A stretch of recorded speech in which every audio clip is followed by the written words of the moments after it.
गेली 5 वर्ष रत्नागिरीच्या मिऱ्या समुद्रकिनारी अडकून पडलेल्या बसरा स्टार जहाजाचे अखेर 2 तुकडे झालेले आहेत।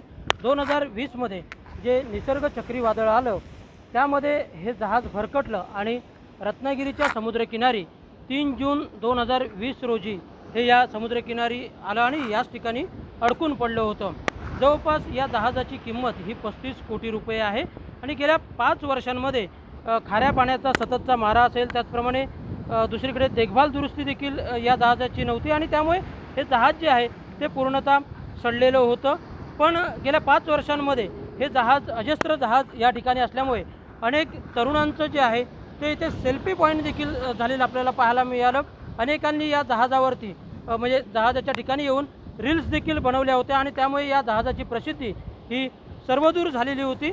मात्र गेली 5 वर्ष हे जहाज एकाच ठिकाणी इथे अडकून पडल्यामुळे ते पूर्णतः सडलं होतं आणि हे जहाज काढण्यासाठी या जहाजाच्या मालकाला देखील सांगण्यात आलं होतं।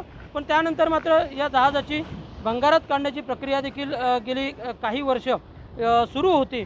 आता हे जहाज जे आहे ते 2 कोटी रुपयांना भंगारात काढण्यात येणार आहे, त्याची प्रक्रिया देखील सुरू झालेली आहे। पण एकूणच जर आपण पाहायला गेलं तर गेली 5 वर्ष या एकाच ठिकाणी अडकून पडलेल्या जहाजाचे अखेर 2 तुकडे झालेले आहेत आणि त्यामुळे आता प्रशासन किंवा भंगारात जे हे जहाज काढलं जाणार आहे ते नेमकं केव्हा काढलं जातं याकडेच सर्वांचं लक्ष लागलेलं आहे।